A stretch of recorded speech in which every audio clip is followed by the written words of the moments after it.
Elevated TV and CRN welcome you to coverage of the championship finale for the Leadfoot Racing League in season number 3 this evening.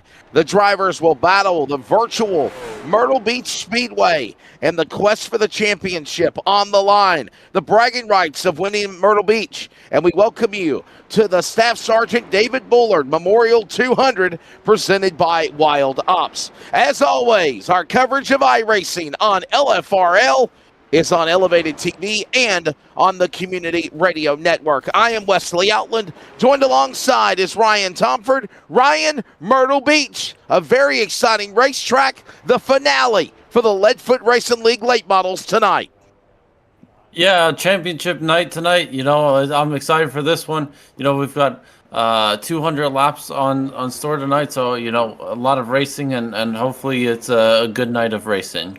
There is a championship on the line. There is the bragging rights right now. The question is, can Aiden Neese seal the deal? Currently, he comes into the points lead at 315 to Stephen Luttrell, last week's winner at South Boston at 283. Now, before we get started, I want to bring in another member of the crew to talk about Wild Ops and Staff Sergeant David Bullard, and that is one of the drivers on the track tonight. That is Chris Norris. Chris, first of all, before I go any further, I want to say thank you for your service. Thank you, Mr. Bullard, for his service, and let everybody know what he meant to you, why this race is in his honor, and also about Wild Ops.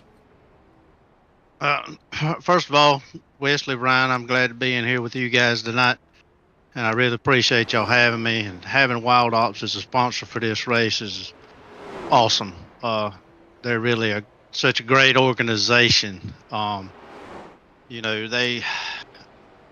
went on the trip with them for about a week to do some fly fishing. I've never done that before in my life. That was an experience in itself. But to go out there with those guys, about 8 to 10 other veterans, combat veterans, just awesome. I mean, these are guys from all eras of wars, and we group together. And Wild Ops, they take care of everything. Your airfare to and from home, the cabin that we stayed in, they took care of that. They had a guy come in, cook breakfast, lunch, and dinner for us. They paid for all of that. Paid for our fishing license. I mean, they took care of everything. I mean, they really gave us the gold star treatment, And be able to be a part of that was just so special because I never met these guys. But, after each meal, we would all sit down as a group and we'd have these little campfire sessions. And they wanted you to explain your life story, You could tell as much or as little as you wanted to about yourself.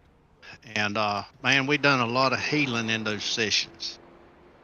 They are a faith-based organization. They don't push religion on anybody, but they do encourage you in that respect, I can say that up there, it's the first time in 4.5 years I had said a prayer,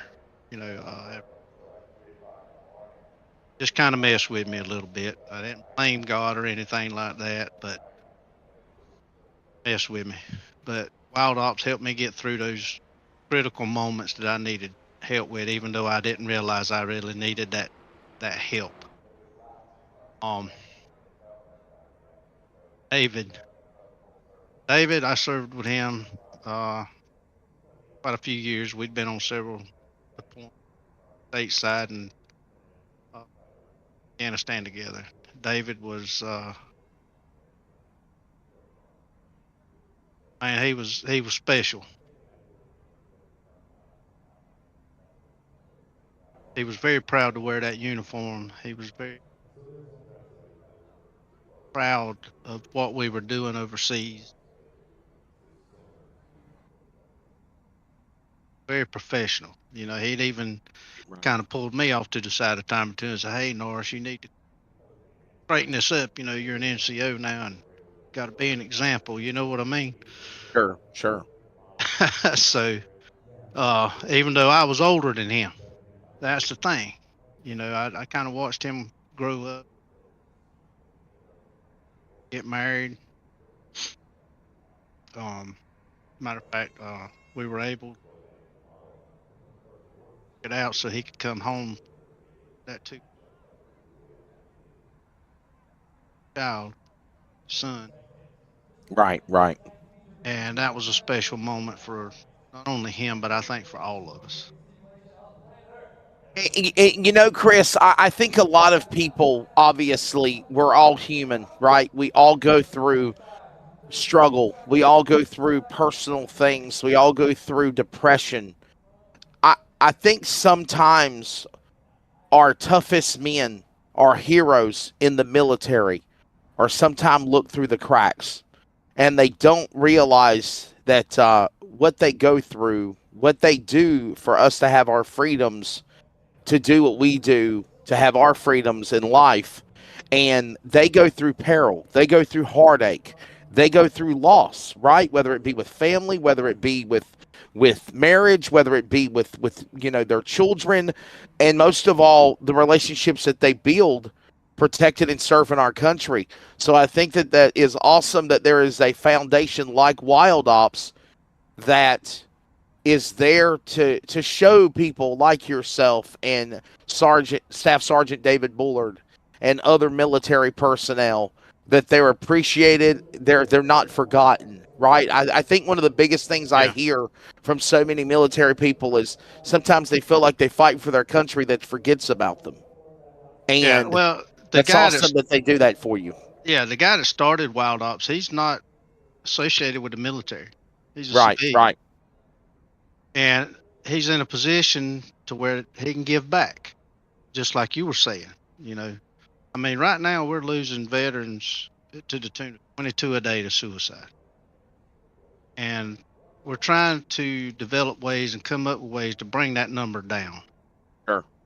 And anybody that goes into war, I don't care who they are, where they went, you don't come back the same. You come back a different person. It's not like a light switch you can just turn off and on. And, there's a lot of veterans in our country, but there's also combat veterans, and that's the difference. We're all veterans, people that have served, but there's a little bit of a difference between a veteran and a combat veteran. And I don't think people really understand that, But it was an honor and a privilege to be able to serve. It's an honor and a privilege to be able to have Wild Ops' place tonight. Just to be a part of that organization is awesome. It's awesome to be able to honor David tonight and his family. Hopefully they're watching. Amber, how are you? I hope you're doing well. But I really appreciate Leadfoot Racing doing this. I really appreciate all the drivers showing the sponsors and stuff. It's just awesome, So, and Wesley, Ryan, you guys have a good time in the booth tonight, and hopefully I'll be able to talk to you after the race. Well, Chris, I was going to say he'll be driving that number 8 machine, and he also has a special paint scheme on that car. And obviously, we will continue to be talking about Wild Ops and more. Thank you so much, Chris, for your time, and good luck tonight, sir. All right, awesome. Thanks, guys. Y'all have a good one. Wild Ops is a veteran nonprofit organization dedicated to helping fellow combat veterans find support, hope, and healing in the battle of transitioning back into civilian life through faith-based programs. You can donate today and help honor our military veterans. Go to Wild Ops on social media, find them on Google for more information of how you can help a fellow soldier today. Ladies and gentlemen, as we mentioned, Staff Sergeant David Bullard, the 200, is ready to go here for the finale at Myrtle Beach Speedway. And here is a look at your starting lineup as they're already on the track for preliminary pace laps. On the pole, fast qualifier, looking to lock up the Season 3 championship. Aiden Neese in the 45, 19.339 seconds. Your tricked out decals, fast time qualifier. Landon Brown to his outside in row 1. Row number 2 will find Landon Farmer in the 26 and Jacob Brown in the number 3. Starting 5th will be Jason Woodham in the number 71. And Ryan, you got the rest of the lineup, my friend. Yeah, and that 36 car is Stephen Luttrell in 6th place. Travis Lapinus sits in the 16 car in row 4. Alongside of him is Bruce Pearson, and Chris Norris rounds out the fields for tonight's race. Green flag is in the air. The championship here underway. 200 laps at Myrtle Beach getting started.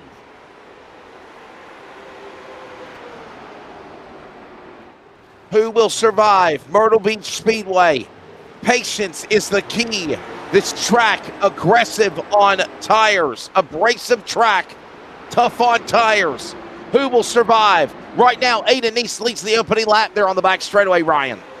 Yeah, Aiden Neese is leading out here. You know, tonight's race is going to be how these drivers, manage the tires. As you were saying, it's tire killer for that right front tire. So, they've got to be, very careful and not wear it out so quickly here at the start of runs. 3-car battle for the lead, working off 4. There you see some other racing going on in the back. That's Jason Woodham leading that battle for 4th. Jacob Brown 5th. Stephen Luttrell, winner last week at Sobo. Bruce Pearson looking along. Chris Norris, who we interviewed, had trouble on the start. They didn't throw a caution, but there he is in the back right now, trying to just continue the race on, as you do see him in that special paint scheme for Wild Ops. Also, Landon Brown is driving a Wild Ops car as he comes back to start finish heading to turn 1. Yeah, we're looking at Chris Norris there. He had a little bit of damage on that, I believe, right side, left side of his car, so it seemed pretty banged up there from some incidents and contact earlier in this race.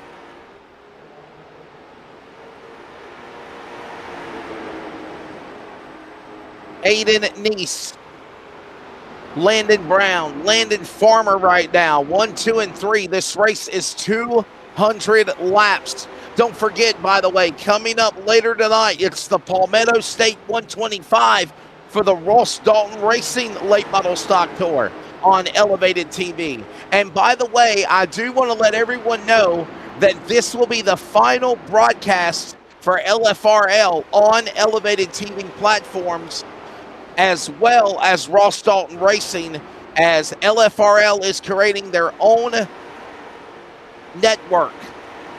Elevated TV is going to be ceasing operations, obviously created by our friend Rooster Cody Deemers. He has now decided to step away for personal reasons. We wish him the best in all of his future endeavors. But for right now, the plan is for Season 4 to return Labor Day weekend, and Ross Dalton Racing also on the LFRL network. Aiden Neese on the run to a championship currently leads the way over Landon Brown as they go back to turn 3 again here, Ryan. Yeah, Landon Brown is sticking very close to Aiden here in this first lap as he dives down in the inside in turn 1, trying to take away the lead. This race, by the way, will have 2 stages tonight. There'll be a stage break on lap number 50, and then there will be a stage break at lap 125.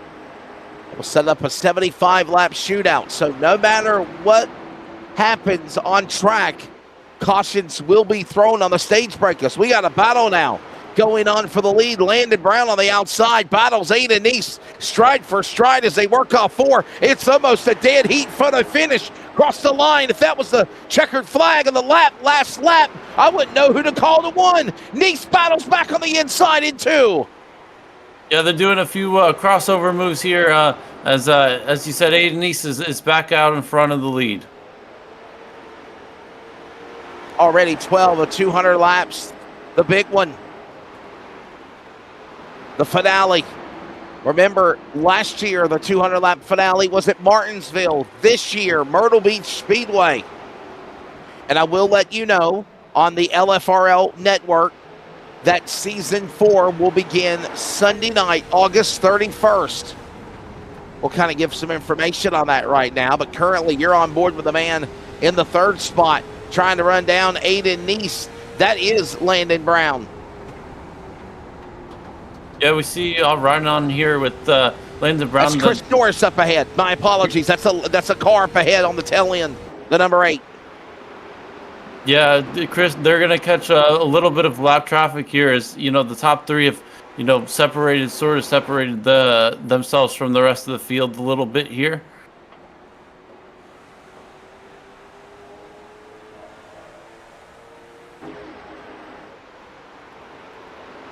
Aiden Neese trying to now get around the Wild Ops number 8 machine of Norris, who we spoke to during pre-race.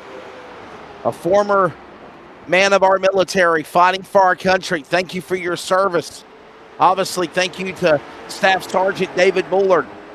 This memorial race for him as Norris scrapes the wall.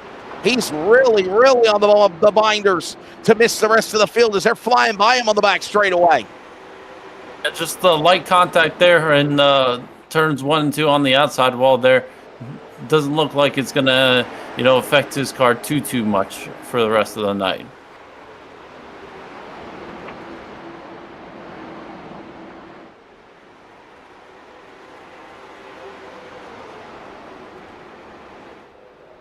Aiden Neese in that top spot. There he is.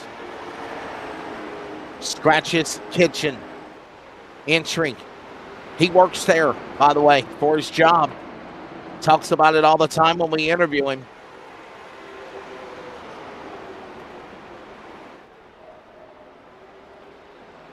Landon Brown looking on the inside, trying to make another run after him. About 30 laps away now from the stage 1 being completed. All the while, it is still Neese in the point, holding on.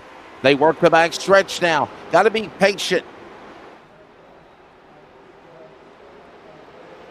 Patience is key here at Myrtle Beach, Ryan, to make it to the end of the race, sir.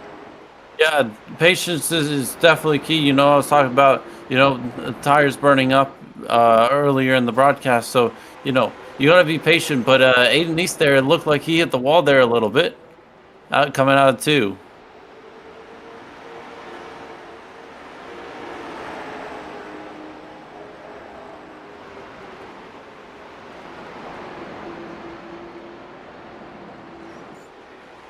Jacob Brown, there you see that car. The number 3 machine, Jacob Brown, currently in 4th. He's making a run now on Landon Farmer for the 3rd spot down on the inside. Can't clear him yet as they work their way single file back off into the corner. Put another lap on the board, heading towards the midway point of stage number 1. This race will go to lap number 50 for the stage. 200 laps the total distance. Caution laps do count. 1 attempt at overtime if need be to end the season. Lucky dogs are enabled. Fixed setup. By the way, all cautions, black flags, lucky dogs will be controlled from iRacing, just like an official race. And if you like Myrtle Beach Speedway, we're back here again next, coming up at 10 p.m. Eastern Time, roughly. It is the Ross Dalton Racing Driver Development Late Model E-Tour.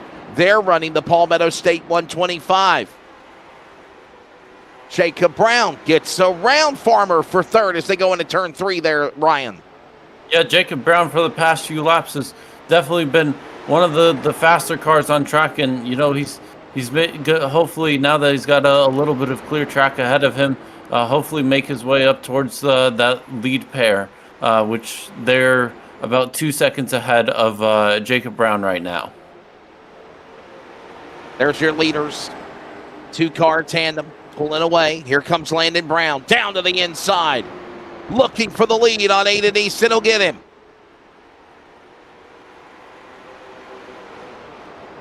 By the way, here's something to think about. This race is 200 laps.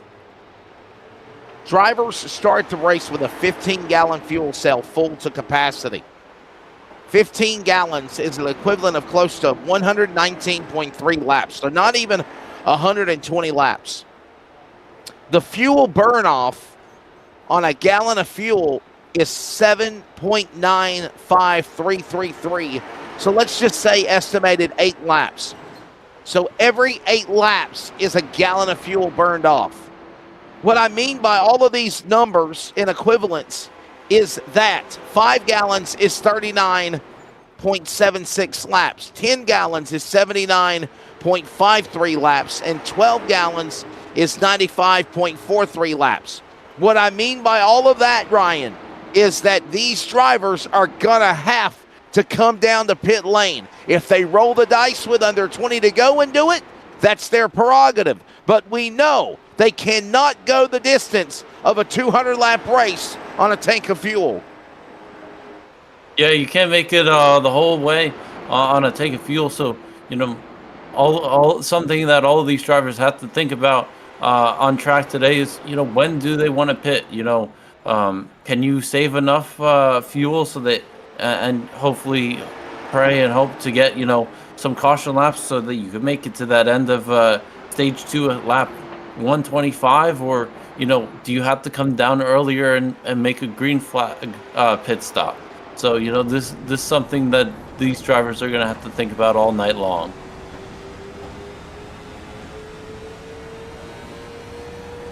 On board with Aiden Neese right now, looking inside, looking outside, right behind Landon Brown. Heading towards 35 laps into this race so far. Landon Brown now on the bottom, opens the door to Aiden Neese. He poked for a minute, but then backed away. Too early to be aggressive, right? I mean, this is a long race, the longest race of the year, mind you, on a track that is very abrasive on tires here at Myrtle Beach Speedway as they work off turn 4. It is Landon Brown still in the lead. Aiden Neese right there, 2/10 back in second. A second and a half back in third is Jacob Brown. 2 seconds back is Landon Farmer. And 2.5 seconds back, Canadians Travis Lepanis in the number 5 spot.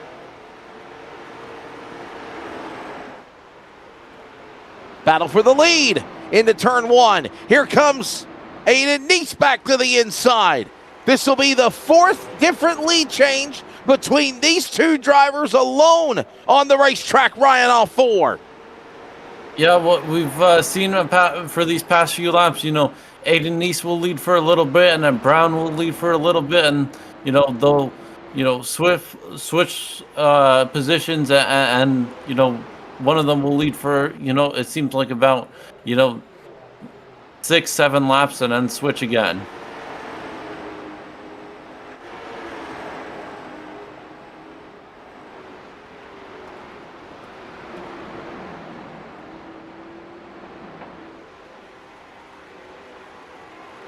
And it's time. One of the most awesome racetracks back in the day. Now dormant, Myrtle Beach Speedway.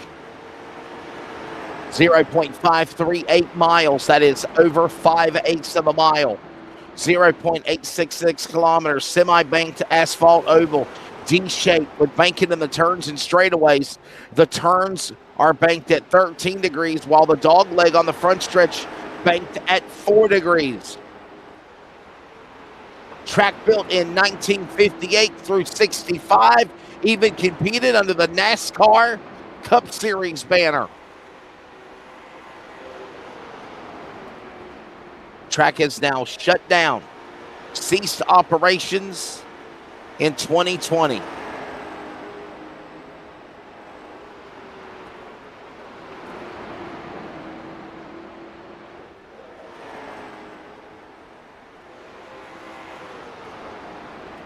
We're still seeing Aiden Neese lead the way here as we're heading towards the first competition caution in the stage break.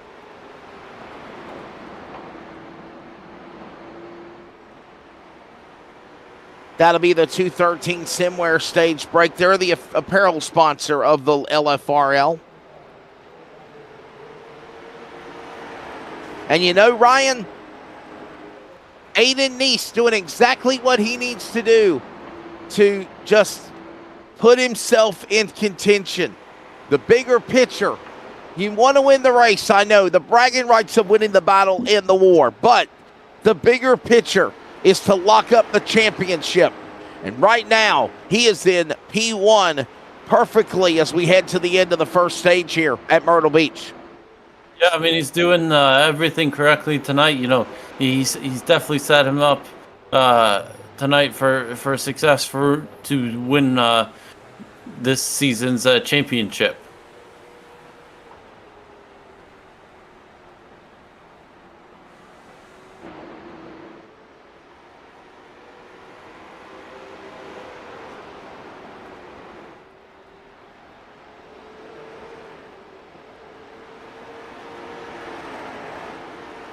Everybody just right now patiently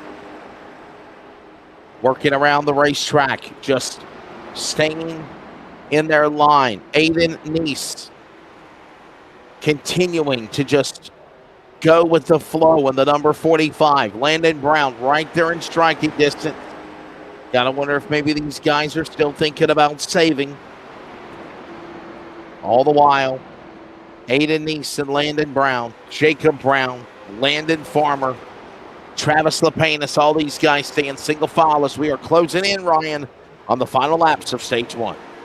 Yeah, we're finishing up on stage one, you know. Something that I was thinking about, I want to get your opinion on this, Wesley. Do you think we'll see any, drivers come down pit lane here at all and take some fuel at all so that they can, make the next pit stop shorter? What do you think the strategies for these drivers as they're going to get? Start the race? No, I don't think. I just don't think we're at that level yet. I think we might see some in the back come to pit road, but I don't think the front runners will. But we'll find that verdict out because here they come to the line. 50 laps in, caution will come out. And that is your 213 Simware stage break here at the Staff Sergeant David Bullard Memorial 1-200 here at Myrtle Beach. That question is about to be answered. Do you pit? Do you not pit? We're about to find out here. Well, two leaders are into pit right now. Aiden Neese and Landon Brown are both in pit lane. Oh, that answered my question. I mean, you've got the fuel. You've got the tires in the pits. Take advantage of it. Everybody is coming down pit lane. Jacob Brown, I think he stayed out. He'll be the new leader. Chris Norris, by the way, will get the free pass. He'll come back and be on the lead lap. There he rolls. And we're taking a break. Back with more at the Myrtle Beach 200, the Staff Sergeant David Bullard Memorial 200, presented by Wild Ops, Elevated TV, CRN. Back after the break. Eastern Technical Design Incorporated provides design and drafting services for commercial, industrial, and residential construction. Services include architectural renderings, preliminary plan design, as well as final construction drawings. These drawings include all the necessary structural, building, plumbing, and mechanical electrical plans as required to produce and deliver a finished building and/or structure. This company is proudly owned by LFRL's Tracy Brown. Eastern Technical Design. Contact them today at 252-245-1599 or email them at easterntechnicaldesign@gmail.com. Commercial, industrial, and residential construction. Eastern Technical Design is the perfect plan for your building needs.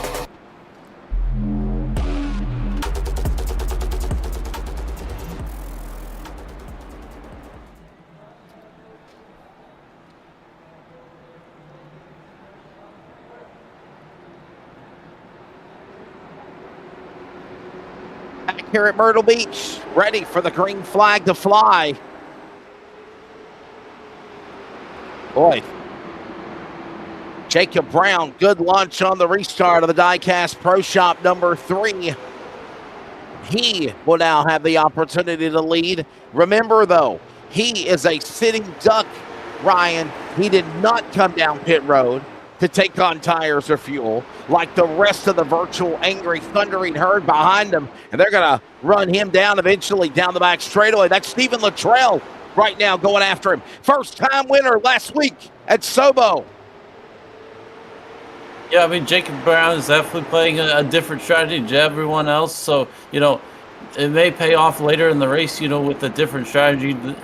He might have the winning strategy, but we'll see that when the checker flag falls later tonight.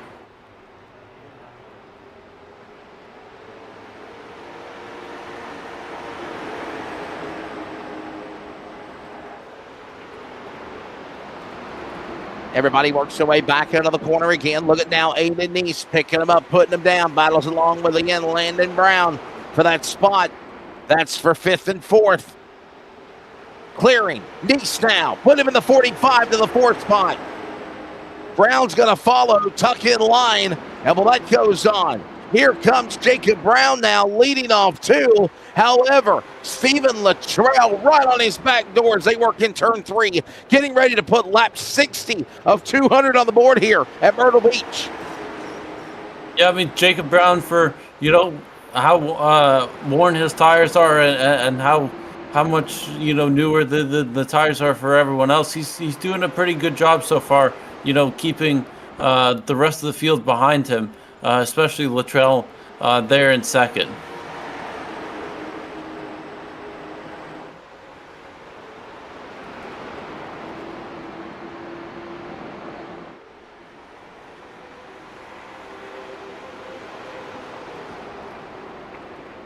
Jacob Brown now having the opportunity to lead. We got Chris Norris on pit road.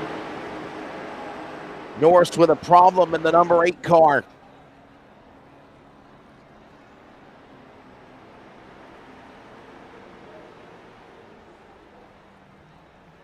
Whatever's going on with the Wild Ops entry, his car onto the pit lane. He'll pit, lose more laps, already 3-4 laps down, maybe more now. And Jacob Brown back in pursuit. Running him down, Stephen Luttrell. That's for 1st and 2nd. Landon Farmer, Aiden Neese in a 2-car tandem. 2 are better than 1. They're swallowing up the other 2. It's about to be a 4-car battle for the P1 spot as they go to turn 1, Ryan. Yeah, that battle for 3rd between Farmer and Neese, well, they're battling away. They're slowly catching, the front 2. So we'll definitely get a 4-way battle here for the top spot.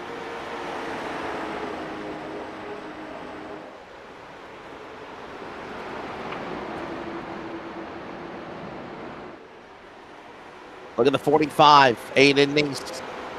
Trying to now lurk and go after Landon Farmer. Single file. That's the way it stands right now. Championship hangs in the balance. Aiden Neese trying to hold off Stephen Luttrell. By the way, Stephen Luttrell in 2nd spot in the points. 2nd on the racetrack. Points leader. 3rd in behind him in the 45 of Neese. And right now, points-wise, if the race ended, it would be Aiden Neese to win the championship. But there's still a long way to go in this one. Closing in on 130 remaining. By the way, lap 125 will be another 2:13 Simware stage break.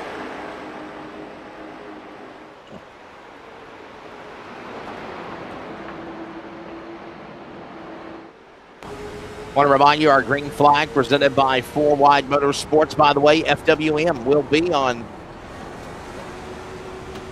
FWM TV. Of course, our producer Tracy Brown and others work with them. Wayne Cannon and company. Already pocketing money. Tricked out decals, fast qualifier. Aiden Neese, $10 for winning the pole. Blue line soft wash caution came out one time. That was at the end of the stage.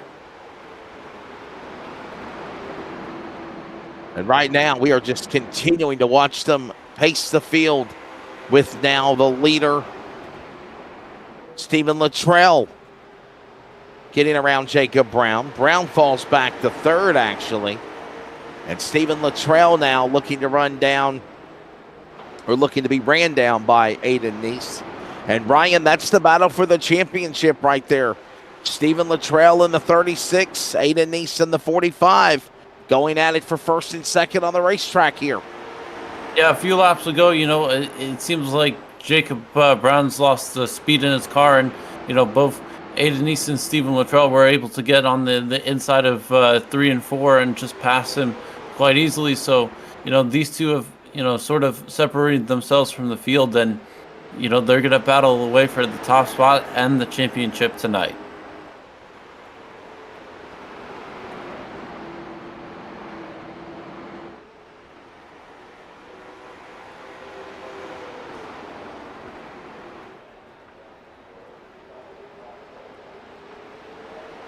Here they come again, all four. Two-car tandem now for the first, second, third, and fourth on the racetrack as they go back into the tunnel turn.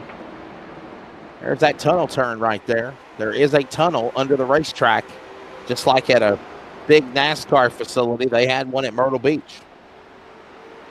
That used to be the entrance into the Speedway.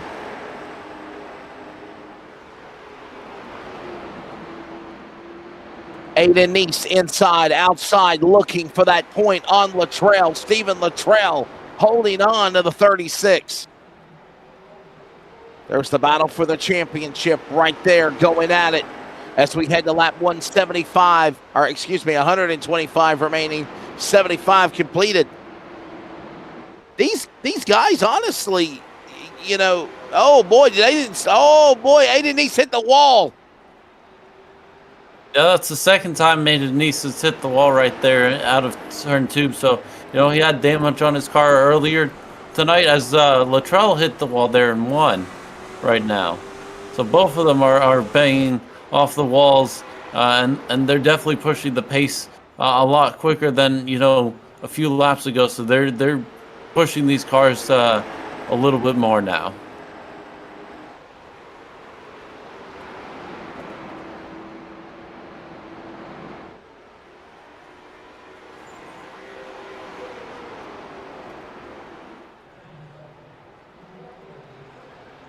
And such history at Myrtle Beach Speedway back in the day. Obviously, I had the privilege to announce many races at Myrtle Beach. I remember as a kid going to the Myrtle Beach Speedway and seeing the old NASCAR All-Pro Series, the NASCAR Slim Jim All-Pro Series, and then it was the Hooters Pro Cup at one time for their championship. Then late models. When the late model stocks got the popularity, the Myrtle Beach 400, that was the big race before Thanksgiving weekend. Right now inside, there goes Aiden Neese on the bottom. He'll make a move now, trying to get around Stephen Luttrell, and he gets sideways as he dirt tracks it a little bit off turn 2, but he'll sit it in deep. Still stays with him door to door as they work turn 3 right now, Ryan, for the lead. Yeah, Aiden Neese on that inside in 3 and 4. He's hopefully going to clear Luttrell here, but they are side by side as they cross the line here. Aiden Neese is slightly ahead going into 1 and 2 as he will clear him off the exit here.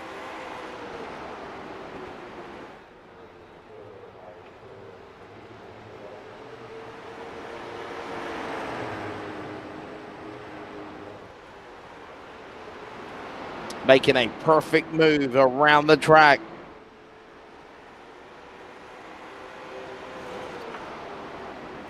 These drivers battle it out here tonight, Myrtle Beach Speedway. The championship for Season 3. The Staff Sergeant David Bullard, 200 Memorial, presented by Wild Ops.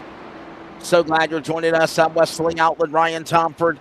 Tracy Brown punching the button. Tracy, can you hear us? It's just not a regular race without hearing your voice. You've called some of these races this year, man. Yeah, absolutely, Wesley. I tell you what, man, this, I tell you what I'm looking at here. I'm looking at all different types of strategy. Again, there's a lot of laps to go. Everybody's just looking at logging laps. And, with Jacob Brown staying out. He's going to have an extra set of tires in the pits. And I'm not sure about Stephen Luttrell. I can't remember if he pitted or not, but I also noticed that our leader right now, Aiden Neese, he did pit, but if you'll take notice, he did not take a faster repair. So he's got some damage on his nose, but that occurred in the first stage. Of course, he scraped a wall again as well, but I think he's saving his faster repair in case something really wild goes down. But right now, everybody's just kind of pacing themselves, I think. And once we get to the next stage break, the intensity, yes, at lap 125, the intensity is going to start ratcheting up, and it's going to go to 11 by the time we get to lap 200. Oh yeah, I think we're going to be in full overload whenever we come to the final stage of the race. By the way, lap 125. We're on lap number 88 of 125 right now for the stage. 200 laps is the total distance. We're closing in on halfway. Race is going by rather quickly as well, Ryan. We're heading 30 minutes into this race, and we're already heading 12 laps to lap 100, halfway. Yeah, I mean, with so much coming into this, with trying to save fuel, I thought it was going to be a little bit slower pace out front so that some of these drivers can save fuel. But now they're just going full gas and pushing the pace out front and burning all of that fuel up. Heading towards the halfway mark of the race in 10 more circuits. Tracy, I want to bring you in here. Obviously, a lot of changes coming. I kind of mentioned elevated TV, kind of ceasing operations. I don't want to say we're parting ways because a lot of the band is still staying together. But getting ready to start the LFRL network. Tell us about what's to come when that launches here, I guess starting next week, believe it or not. Yeah, it's actually going to be August. Oh, well, I take that back. Yes, for Ross Staunton Racing, we're going to be starting a new broadcast channel. It's going to be called Leadfoot TV. And so all the fans of our current drivers and everything, just be sure to keep an eyeball out. I'm going to see if I can't get Landon to help me out with some graphics on that thing.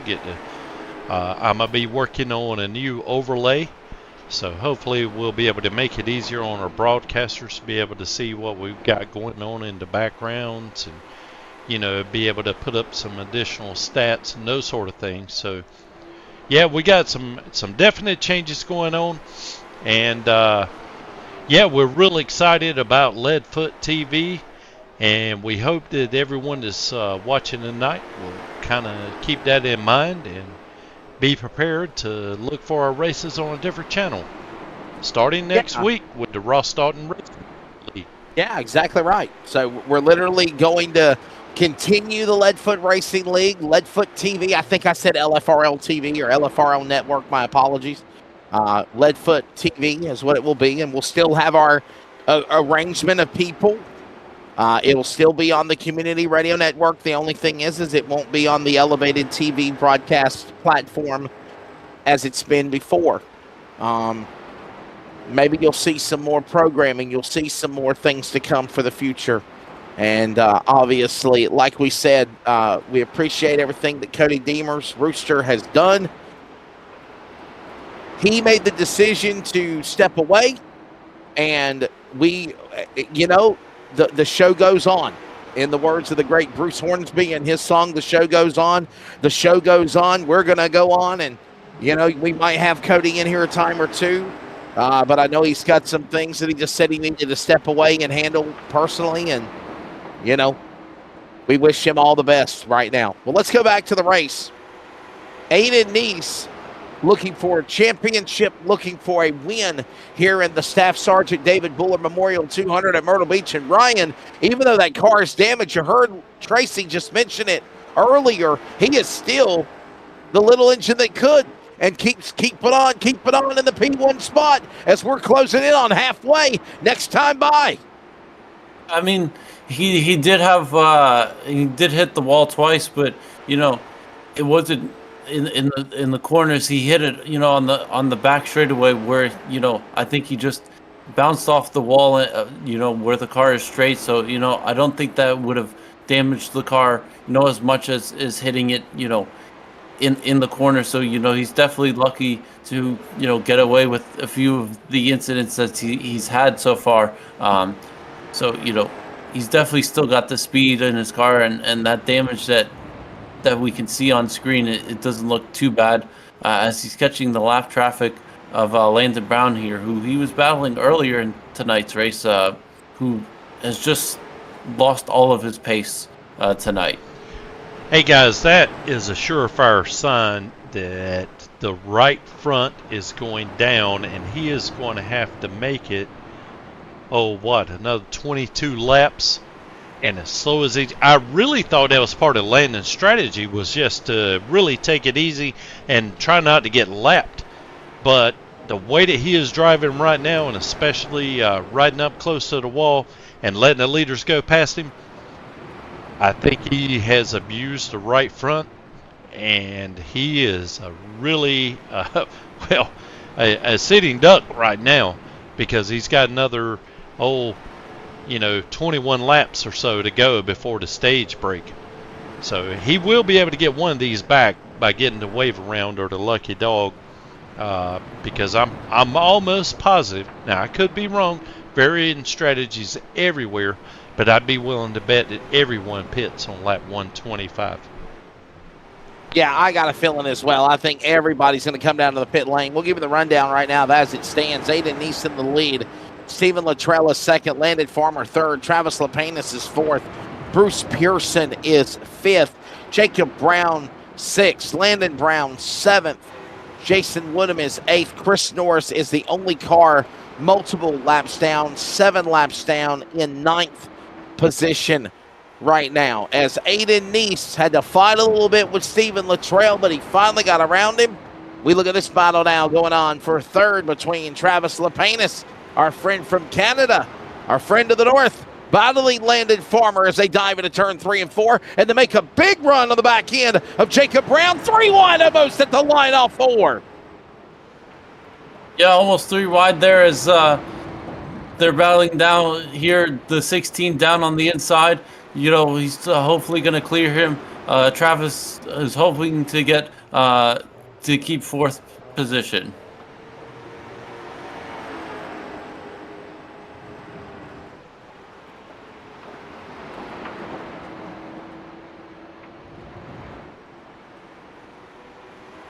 Don't forget, coming up later tonight, we're right back here at Myrtle Beach Speedway again. It is the Palmetto State 125, round number 5 of the Ross Dalton Racing Late Model Stock E-Tour. Is now we got Farmer bouncing off the wall. He gets concrete dust on his tires, and Lapanis will go to the top spot for third as they work off 4.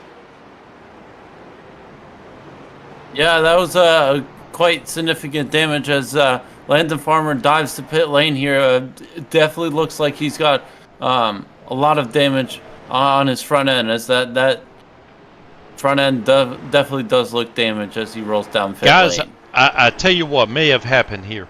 He may have wore his tire down so much. I'm not sure if it's part of his strategy or not, but he may have worn it down so much that he was given what we call a meatball flag. That means you have to come in within a lap or 2 and serve the black flag penalty. And the way Iracing works, it will give you that black flag for a flat right front, even though your car is technically still rolling around there, because it's just awful strange that he would come in here with only 12 laps to the stage break. But again, that could be part of his strategy. I'm not 100% sure.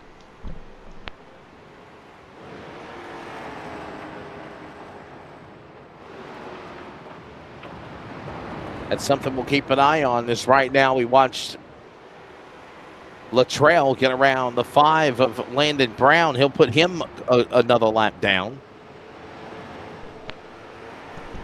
Yeah, and I guarantee you... Actually, we're updating timing and scoring. It is all out of whack here. I actually think he's still on the lead lap, actually. Maybe Landon Brown might have fell a lap down. Let's go back down to you, Tracy.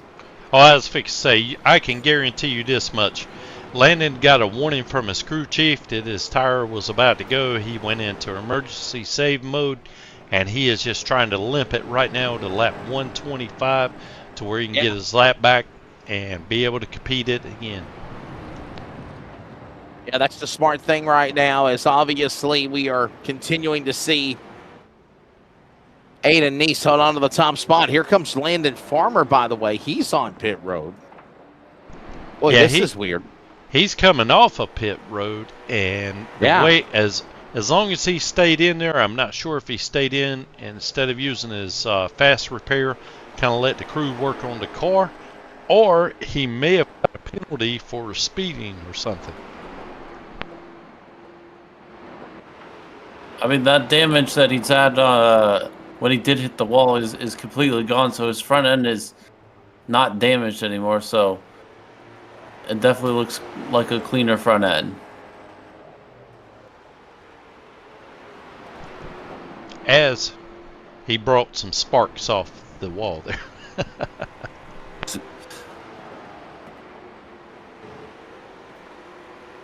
So even though there's not a lot of action really technically going on, man, there is a lot of different strategies playing out right now, and I think everybody is on a different one. And unfortunately, only one of them's going to work. So as a former driver in this league, I can kind of see what everybody's trying to do, I think, anyway, from looking at it from a spectator's point of view. But yeah, it's just crazy right now the way everything is going. So I think, again, once lap 125 gets here, I think we're going to see the intensity change up and ratchet up a little bit. Well, remember, that'll be coming up in about 4 more laps from now here on the 5/8 mile. Lap 125, that second stage presented by 213 Simware, will trigger another blue line soft wash caution. And by the way, there's only been one yellow flag in the race, and that was for the competition stage caution at lap 50. Got one coming up here in about 3 circuits at lap 125. And Ryan, I agree with Tracy punching the buttons on production. I do believe that the pressure is on as soon as this race gets to that third and final stage. That 75-lap shootout is the equivalent of when former race director Lynn Carroll at NASCAR at Martinsville would throw the competition caution at lap 175 with a 25-lap shootout at Martinsville. Yeah, I mean, everyone I feel like is going to be a lot more aggressive here at the final stage because, you know, they don't have to worry about, you know, if they get new tires here, they don't have to worry about tire wear, and they can take fuel. So, you know, all of that, you know, type of strategies out the window, and it's just who's the fastest to get the win. And, you know, another thing, too, I'd like to point out about Landon, it is possible that he might have smacked the wall so hard. It's hard to say that because he doesn't really have that much damage, but it is possible to bend the tie rod on the car. And so you essentially, you know, the front tires are working against one another all the way around here. So he may be just trying to limp it there because of, you know, smacking the wall or something. But, well, hold that thought. We should be looking at a caution flag at lap 125, and we ain't got one yet.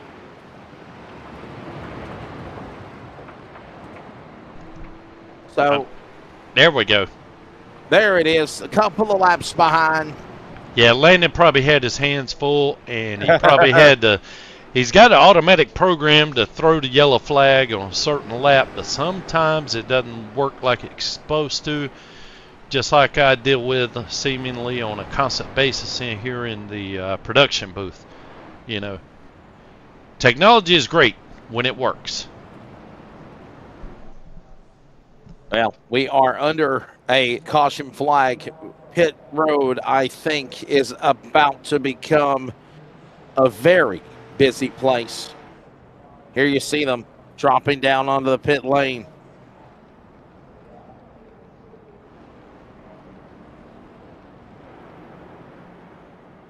Pit stops. All about to go down here. Landon Farmer deciding not to pit. Got to Wait. wonder if there's a strategy there for him, as right now he stays behind the pace car. Yeah, you know, he came in early, and wow, I'm surprised Aiden didn't take a fast repair there. It looks like his car's still damaged. He may be trying to save it. Saved it. We only get one fast repair here in this league, which essentially means you come in there and mash a button and your car's like brand new again. So he may not be aware of the damage that he has on his right front. I'm sure it's slowing him down, but hey, he's still, you know, leading the pack. So Like a mulligan in golf, right? yes, absolutely. Yep, that's exactly right. Hey, we're at the top of the hour. We need to pause quickly for 10 seconds of station identification. You're listening to Iracing, the Leadfoot Racing League Championships on CRN, the Community Radio Network. This is the Community Radio Network, WCRN, 87.9 FM, Clayton, Garner, Smithfield, North Carolina. Proud to be in the USA. We are CRN. Thanks for joining us for coverage of iRacing. Whether you're watching Leadfoot Racing League Championship from Myrtle Beach on elevated TV platforms, soon to be the Leadfoot TV network, or listening on CRN, we welcome you. I'm Wesley Outland, lead anchor. Ryan Tomford alongside Tracy Brown on production. And this is the finale for season number 3. Championship hangs in the balance between the drivers of Aiden Neese, Stephen Luttrell, here at the Staff Sergeant David Bullard Memorial 200, presented by Wild Ops, at the now dormant but continuing to making racing memories on iRacing here at Myrtle Beach Speedway. Ryan, I think we're ready for a shootout. I think it's time to let these guys show all they got all year, season long, in this final stretch to survive, win a championship, win a race. The bragging rights at Myrtle Beach are about to be made. Yeah, I mean,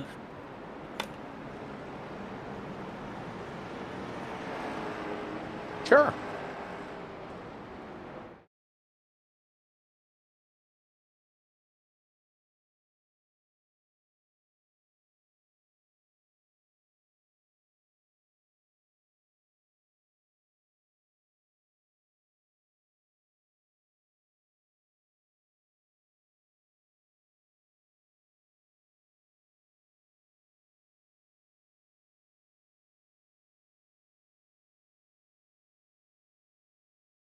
The cars coming back to restart.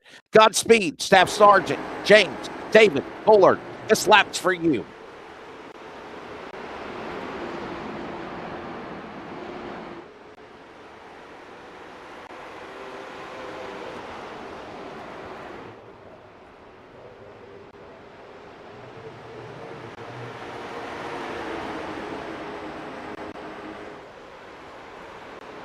Thank you for your service. Thank you for protecting and serving to allow me, though I've never met you. Even though we are strangers, as people would say, we are all still bonded together in Christ as brothers and sisters. And most of all, thank you for paying the ultimate sacrifice, not just for Staff Sergeant David Bullard, but also Chris Norris or anyone else of our military. Thank you. If you'd like to help out with Wild Ops, it is a veteran nonprofit organization dedicated to helping fellow combat veterans find support, hope, and healing in the battle of transitioning back into the civilian life through faith-based programs. Donate today and help honor our military veterans. This race down to the home stretch, 63 laps to go as the leader, the man that's gunning for a championship right now in the number 1 spot of Aiden Neese on the back straightaway. But would you have it any other way, Ryan Tomford? His nemesis, I don't want to say nemesis, let me take that back. His competition to try to spoil the party is Stephen Luttrell in the 36 right behind him in 1. yeah, definitely the two of the best drivers we had all season long. You know, Aiden Neese with 3 wins, Luttrell with the 1. they've had some great battles through the season, and we're going to hopefully get another great battle here to close out the season as we've got about 60 laps to go here. By the way, yellow flags for tonight and for the season have been presented by Blue Line Soft Wash, veteran-owned and operated company in Spring Hope, North Carolina, dedicated to bringing integrity and precision to interior cleaning. Founded by a retired law enforcement officer, Blue Line Soft Wash upholds the values of service, commitment, and attention to detail in every job. Our caution sponsor, Blue Line Soft Wash. We are working towards the finish of this one. Tracy, what's to come for season 4? I know we're all excited about it. It'll be cut up on Labor Day weekend. Well, I'll tell you what, Wesley, we are going to a lot of tracks we've never been to before. We're going to start it off with New Smyrna, which personally I've never raced there. I've watched it several times on Speed TV back in the day with the Hooters Pro Cup. And oh man, we've just there's just a lot of tracks that we have never raced at, and we're also going to have some of the all-time favorites like Martinsville still going to be in there, and the Milwaukee Mile, which is another one. Wow. Yeah, that's a big track. It's flat as a pancake, but we're hoping it's going to, provide for some good action here, maybe some paint swapping, that sort of thing. So, yeah, be sure to tune in with us starting on August the 31st, and we'll show you what we've got. We've got some new sponsors coming in. We've got new drivers coming in, and it's hard to say, but as the real life racing season comes to a close, as we go along, we'll be able to pick up more and more real life drivers, hopefully. And speaking of which, my favorite Canadian, next to Chris Wallace, that's what I always say, he shared pictures today of his car where he had been running, and that would be Travis Lapenas, and we more or less sent out a hey, please come show up. And so I'm sure that even though he is a regular with us, with everything he's got going on in the background up there in Canada, I really appreciate him showing up here and running this race with us, even if he does beat my nephew.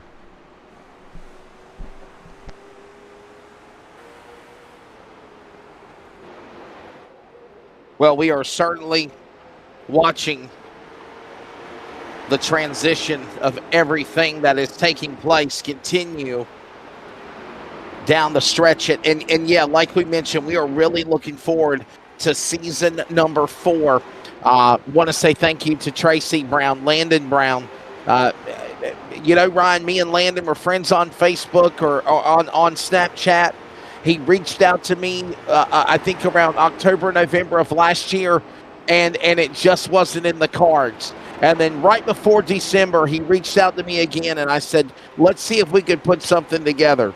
And sure enough, it's now going on 3 complete seasons on Elevated TV, though we are ending our broadcast partnership with Elevated by the decision of the owner, founder, Cody Deemer, stepping away. It will not change the fact that we will still cover the Leadfoot Racing League. Leadfoot's going to be a part of their own broadcast platform. They've already got the Ross Dalton Racing late model stock e-tour by default. And there's other great things that they got planned as well. And Ryan, I think the sky's the limit, and I think it's awesome working under a guy like Tracy Brown. Yeah, I mean, I just can't wait to see, what the future has in store for, Leadfoot TV, and where we move forward from here. Behind the scenes, I've heard, there may be, a few new series coming in, but, I'm excited for everything in store, and definitely, next season, season 4 of this league, I'm excited to call, a lot of races, next season. I believe I saw on the schedule we're going back to Southern National, which is personally one of my favorite tracks, in the world. So, I'm happy to hopefully call that race next season. Yeah, New Smyrna, Hickory, Five Flags, Southern National, Milwaukee Mile, the Las Vegas Bull Ring, Lucas Oil IRP, Martinsville, Iowa, Irwindale. I just unveiled the schedule to you. If you were paying attention, hope you caught it. But Tracy, again, we're doing a lot of other cool things. And hey, Twins night. Oswego was fun, Oswego. But we're going to the Las Vegas Bull Ring for the Twin 50s this year, or Twin 60s this season 4 with Leadfoot also. Wesley, I'm going to be honest with you. I don't even know if I have that track in iRacing. I don't really know what it looks like. All I know is that I've heard a lot of good things about it. Yeah, I mean, it's an asphalt bull ring, and hey, where's a better place than to run a late model stock car at than a bull ring? So if it's good enough for the Bush brothers, hey, let's take it out there and see what we can do with this, guys. And see what our drivers can do with it. So we're trying to mix it up a little bit. Don't want anybody to kind of get in too big of a rhythm here and really figure one track out and be able to dominate the whole league. And plus, want to add in a little bit of a, spice into our schedule. So, yeah, we're just looking to mix it up a little bit. And I'm sure we're going to have a lot of competition anyway in this league, because you can never really tell who's going. In this league, you can never tell who's really going to grab the checker flag. I know Aiden East has got several wins. Stephen Luttrell right now is running in second. He's got one. It would not surprise me if anybody up here would take this checker flag. Even some of the lap down guys right now, because if we were to get a caution, say with, 25 to go or something like that, and they get another wave around, get on the lead lap, get their fast repair, get all the damage fixed, new set of tires, they can take it from the back to the front very easily, especially if some of our leaders here, like we're watching right now, wear their stuff out too much.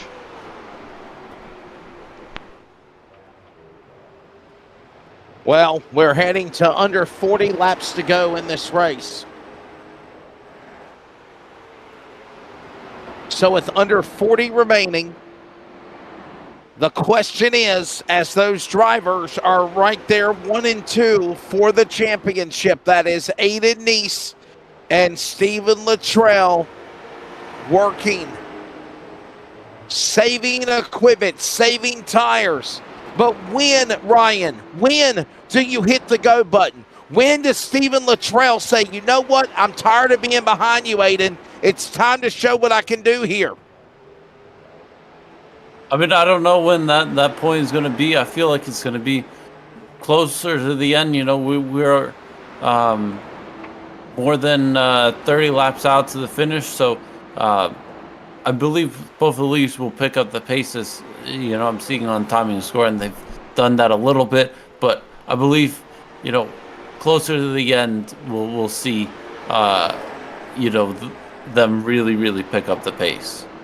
By the way, don't forget, coming up next, Ross Dalton Racing, Palmetto State 125, round 5 of their late model stock car tour, right here at Myrtle Beach. Coming up next, again, Elevated TV CRN. Tracy, what's up, buddy? Oh, I was just fixed to tell you and Ryan, I can tell you exactly when it's going to happen. When they're going to ratchet it up and throw everything, caution to the wind and everything else. But I kind of got it in my little digital back pocket here, so I want to save it for a few laps. But I'll let you know when it's time. Are you talking about when it's time to dig?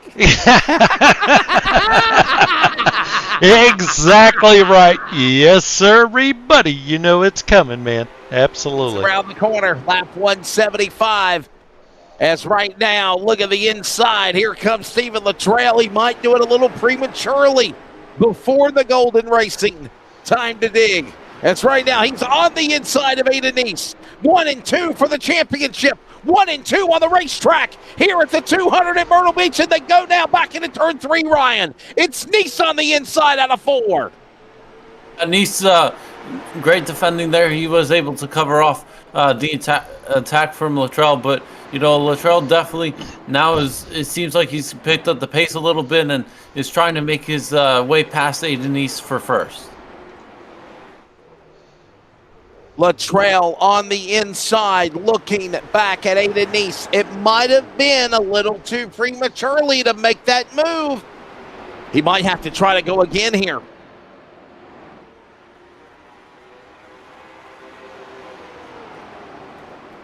When do you fire?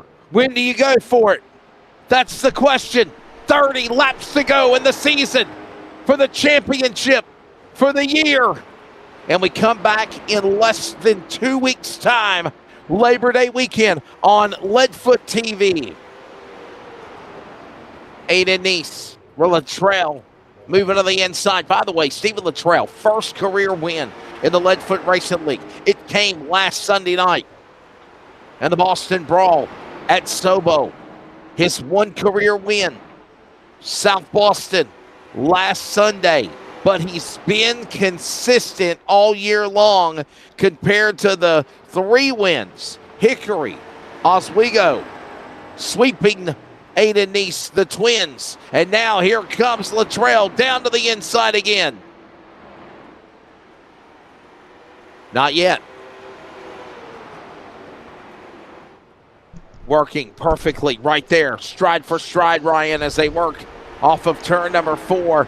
Would you have it any other way? The championship on the line, the race on the line by these two guys, and they are just battling side by side, stride for stride, fair game between the 36 and the 45. Yeah, it's they're definitely picking on the pace. With 25 laps to go, it's definitely the time to dig. So they are definitely racing hard here into 1 and 2 for the lead. Yeah, I think Golden Racing, 25 to go, time to dig. Had a great interview with Chris Golden last week, by the way, Tracy. Yeah, absolutely, and I'm here to tell you, these guys, I think they were waiting for me to throw up the graphic, but Stephen Luttrell, I was noticing he kind of did a couple of test fires trying to get around, or, a couple of tests, if you will, just to fill out Aiden East to see where he could maybe find an advantage, but now, with 23, 22 to go, yeah, it's just all out. You've got everything you've got. You've got to go to it. All the strategies out the window. Now it's just hammer down and see who's got the best strategy and the best car. Who does have the best strategy? Who will survive this one when it's all said and done? Right now, Nice on the inside. He let Luttrell take the spot. Up on the top, now he'll power back. They work their way back to the back straightaway. Luttrell now to the lead. And you know what? I know that sometimes you want to win the battle in the war, honestly, Ryan, but think of the big picture. Aiden Nice, you don't want to make a mistake as you're closing in on 20 to go here. You don't want to make a mistake because you can take yourself out.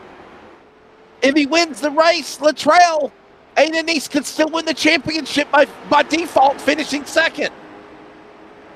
Yeah, I mean, Aiden East has to be, super smart here at second place.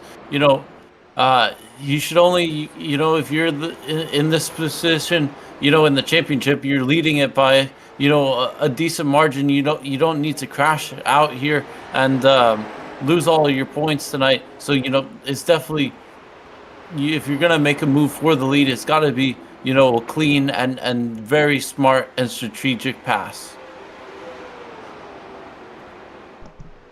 Time to go and go now. And I think Aiden East knows it. Tracy, we talked about time to dig in the Golden Racing 25 to go. I think that definitely these guys are digging, but I think they're also trying to save. I'm not worried about fuel. I'm worried about tires. That's exactly right. You've got two of the smartest racers that we have here, as indicated by the points that we have going on. But both of these guys are very good. You'll even notice that Aiden East still has some, a little crinklage there on the right front. He could have taken a fast repair, during one of those pit stops. He opted not to, and now it's affecting his aero, whereas you can see Stephen Luttrell, he was back towards the back of the pack early on in stage 1 or so, and you'll notice his car looks like it's got a fresh coat of wax on it right now.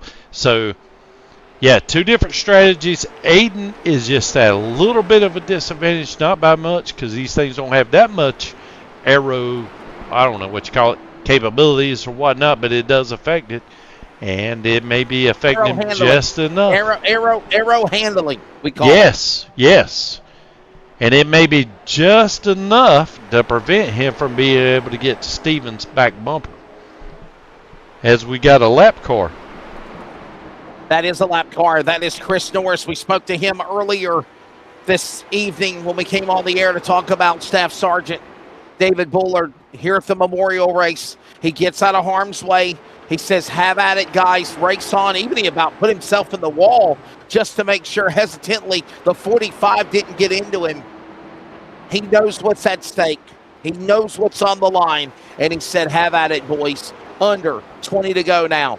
Here, actually closing in on 13 to go here at Myrtle Beach, Ryan. Yeah, we're closing in on 10 laps to go. As Aiden East looks down on the inside, this is the first time he's really tried to make a move since he's got past. So, he's definitely trying to take the win tonight here as he's working on the inside of 3 and 4. Hey, I tell you what, Steven is... he's finishing up this race with a little bit of money in his pocket. He's got a little better car. He seems to have maybe saved a little extra tire. So he, in other words, I really think Aiden Neese right now is just throwing everything at it. Hopefully be able to get around him and hopefully be able to hold him off. But I really think that right now, before that slap of the wall right there, I think that Stephen Luttrell has a better car. Under 10 laps remaining.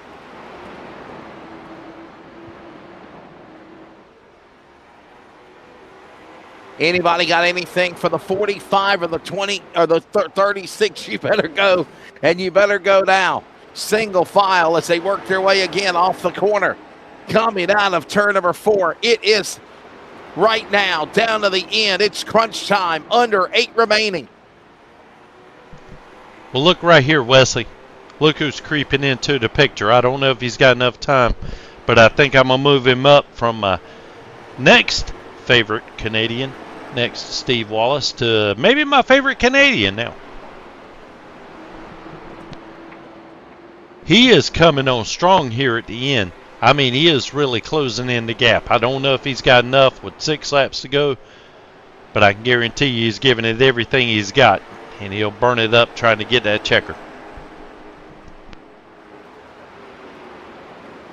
Ready to settle it here. The final laps remaining here at Myrtle Beach. Aiden Neese doing exactly what he needs to do to win the battle and the war, looking for his 4th win of the season. And right now, under 5 laps to go, Ryan Tomford, it is Aiden Neese's race to lose, but there will be lap traffic as a factor to determine the finish of this one with 4 to go at the line. Yeah, it's not quite over yet. We've got lap traffic, so I want to see how Aiden Neese, deals with this lap traffic and how he gets around it and if he can get around it cleanly.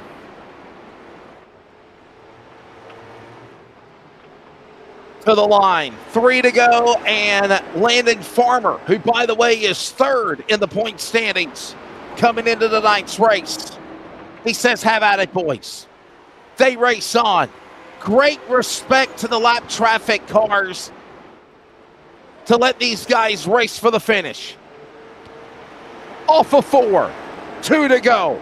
Penultimate lap of the race, penultimate lap of the season. Aiden Neese right now, half a second ahead of Stephen Luttrell. 1 and 2 on the track. 1 and 2 for the championship. Here they come to the line. The W Energy, 1 to go. Final lap of the season ongoing at Myrtle Beach. Aiden Neese stays locked to the inside. Latrell, he had a chance. He can't reel him in. He'll win the battle. He'll win the war. Here comes the 45. It is Aiden Neese, winner, champion, Season 3, Leadfoot Racing League at Myrtle Beach in the Staff Sergeant David Bullard Memorial 200. You want to go for the sweep? That's win the race and win the championship. But guys, he just made that a reality. Your Season 3 champion, Aiden Neese. 4th win of the year. 5 wins, by the way, dominated earlier by Justin Brooks. You would have thought that Justin Brooks was going to be the guy to win the championship. However, he was eliminated by default for not becoming a member. After 5 wins, Milwaukee, Southern National, North Wilkesboro, Langley, Martinsville, he decided not to run. His points were allocated. They were null. They were encumbered. It gave the light then to Aiden Neese. Now, I'm not trying to say that all of that's the reason why you're not talking to a champion in Aiden Neese, because honestly, Ryan, when that door opened, Aiden Neese did what he needed to do to clinch the championship, and he's done just that. Yeah, when Justin Brooks left the series, Aiden Neese, definitely was the strongest guy out there week in and week out, and, he definitely proved himself to be, definitely the champion of this season. Can I say something as well? Mad props to these drivers. I want to give them a hand clap. And another one. And another one. Because they went 200 laps in almost an hour and 8 minutes. That's unbelievable, Tracy, that they were able to go 200 laps. I know that we didn't have a lot of crazy crashes, but we saw a lot of action. We saw a lot of side-by-side racing. We saw 3 wide at times. We saw lap traffic in the way of the leaders to make it interesting. We didn't have the crashes, but we saw really good competition. And obviously, Aiden Neese will be credited as being the champion. Wesley, I'm here to tell you, man, these guys right here are very, very good. You don't realize how good they are because they're competing against one another. But if you show up here in an iRacing late model stock, you better bring your big boy pants because these guys are tough. And it showed, in my opinion. Yes, it did. Yes, it did. Time of race, 1 hour, 9 minutes, and 18 seconds at the end of 200 laps under the lights at the virtual dormant Myrtle Beach Speedway. I find myself looking up at my office desk, and I see where a buddy of mine a couple of years ago gave me pieces of Myrtle Beach Speedway that I have in a pieces of the track that was given to me as a. You hear that? You hear that rattling? You hear that rattling? Yes, I do. Yeah, that's the track in a parts of the racetrack. In a container that was given to me for my years of announcing at Myrtle Beach Speedway, and definitely memories made there. So, hey, listen, let's take a look at the results at Myrtle Beach Speedway tonight. And by the way, if you've ever been to that racetrack or if you never went to it and you look at it on iRacing, the entrance, the grandstand, coming up through the concourse like you just saw with the gift shop and all that is concessions, it was exactly that same formation. Aiden Neese is your winner. He started on the pole. He wins from the pole. He is your champion for season number 3 of the Leadfoot Racing League presented by Eastern Technical Designs here tonight at the Staff Sergeant David Bullard Memorial 200 at Myrtle Beach. Stephen Latrell, second of the points, second in the race. He did all he could from starting 6. Travis Lepanis, our buddy from Canada, will finish in the 3rd spot. Going to be good to grab a word with him as always. Bryce Pearson with a top 5, along with Jason Woodham, the top 5, Ryan, at the end of this one here. Yeah, and then everyone 6th through 9th is multiple laps down as Jacob Brown finished 6th, 1 lap down. Landon Brown finished 2 laps down. Farmer finished 3 laps down, and Norris 9 laps down tonight. 2 yellow flags, 2 cautions presented by Blue Line Soft Wash. When it's all said and done, and again, by the way, Blue Line Soft Wash, our caution sponsor, and the race summary at the end of it, a good show. 2 yellow flags because of the stages, but again, a good race. Great competition. We are stepping away for an extended commercial break. When we come back, we will be speaking to the champion and the podium and the drivers, along with Landon Farmer, who finished 3rd in points, if he's available. Coming up from Myrtle Beach, stay with us. Elevated TV, CRN's coverage of the Leadfoot Racing League here at the Staff Sergeant David Bullard 200 Memorial, presented by Wild Ops. Your winner, your champion is Aiden Neese. We're back from the virtual Grand Strand in a moment.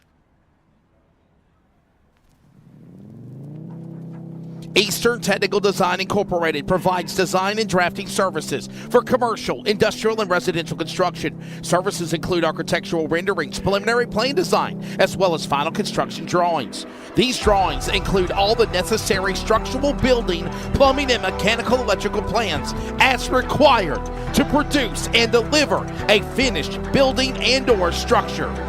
This company is proudly owned by LFRL's Tracy Brown. Eastern Technical Design. Contact them today at 252-245-1599 or email them at easterntechnicaldesign@gmail.com.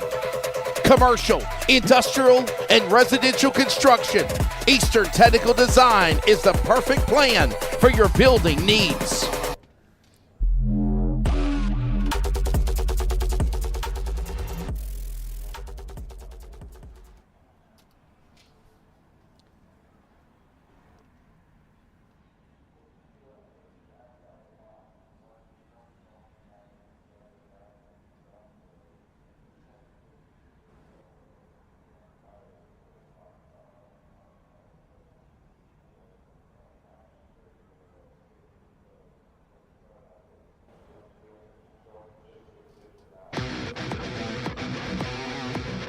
Blue Line Soft Wash is a veteran-owned and operated company dedicated to bringing integrity and precision to exterior cleaning. Founded by a retired law enforcement officer, and we proudly back the men in blue. Blue Line Soft Wash upholds the values of service, commitment, and attention to detail in every job. Trust Blue Line Soft Wash to protect and enhance your property with the same dedication they once gave to protecting our community. Protect and serve. Protect your car with Blue Line Soft Wash today.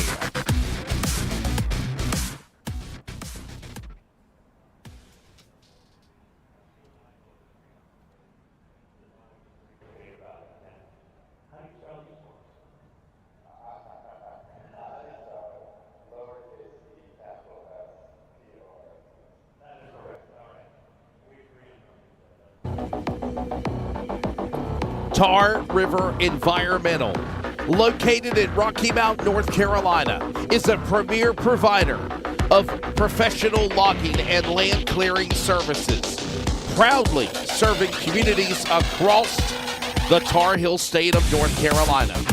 Their services are vital for large-scale land development and forestry operations.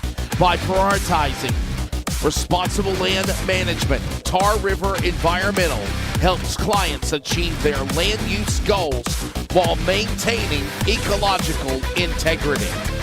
Find more details on Tar River Environmental, located in Rocky Mount, on Google today.